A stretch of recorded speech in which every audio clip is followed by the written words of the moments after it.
کہ ایک نوجوان کپڑے کی دکان پہ کام کرتا تھا اور تھا بڑا پارسا اور بڑا خوبصورت، دل کا بھی ستھرا تھا، ظاہر کا بھی ستھرا تھا، من بھی سونا تھا اور تن بھی سونا تھا، بڑا خوبصورت تھا۔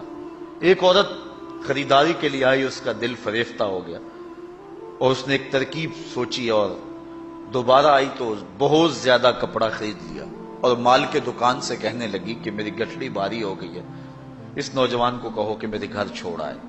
مالک اس عورت کی نیت سے آگاہ نہ ہو سکا اور اس نوجوان کو اس کے ساتھ بھیج دیا۔ جب وہ گھر میں داخل ہوئی، نوجوان کو گھر میں لے گئی، باہر سے دروازہ مقفل کر دیا اور اس کو دعوت گناہ دی۔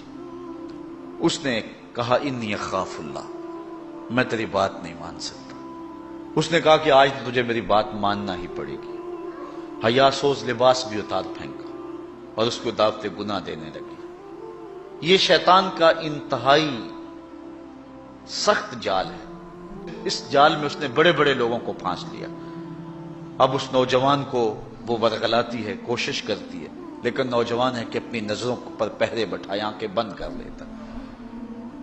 اس نے بڑے ہیلے کیے، بڑے جتن کیے، لیکن وہ نوجوان صرف سونا ہی نہیں تھا، اللہ کا ولی بھی تھا۔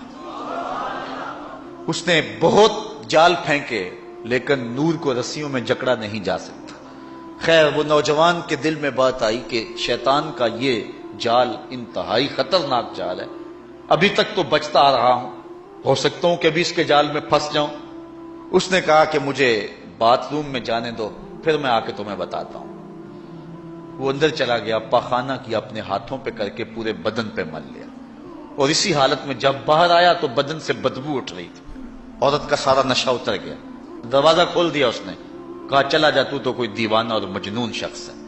جب وہ دروازے سے باہر نکل رہا تھا، دل ہی دل میں اللہ کا شکر ادا کر رہا تھا، مالک میرا تن گندا ہو گیا، من تو ستھرا رہا۔ کائنات کا سب سے حسین چہرہ وہ ہے جو جنسی کالک سے محفوظ رہے۔ امام یافعی لکھتے ہیں کہ باہر پھر ایک چشمہ تھا، وہاں جا کے اس نے غسل کیا، اور جب تک وہ زندہ رہا اس کے جسم سے مشک و عنبر کی خوشبو آتی رہی۔ اب جب وہ فوت ہو گیا، لوگوں نے دفن کر دیا، یہ خوشبو اس کی قبر کی مٹی سے بھی آیا کرتی تھی۔ یہ اعزاز دیا اللہ نے اس کو، یہ تکریم دی۔ بعض روایت میں اس کا نام مغیرہ بتایا گیا ہے کہ لوگوں نے اس کا نام مغیرہ مشکی رکھ دیا کہ وہ مغیرہ جس کے بدن سے خوشبو آتی۔ تو فرمایا وہ شخص جس کو کسی عورت نے دعوت گناہ دی اور اس نے یہ کہہ کے قدموں میں بچھتے ہوئے حسن کی پیشکش کو ٹھکرا دیا، فرمایا کل قیامت کے دن جب کوئی سایہ نہیں ہوگا، اللہ اس جوان کو اپنی عرش کا ٹھنڈا سایہ نصیب فرمائے۔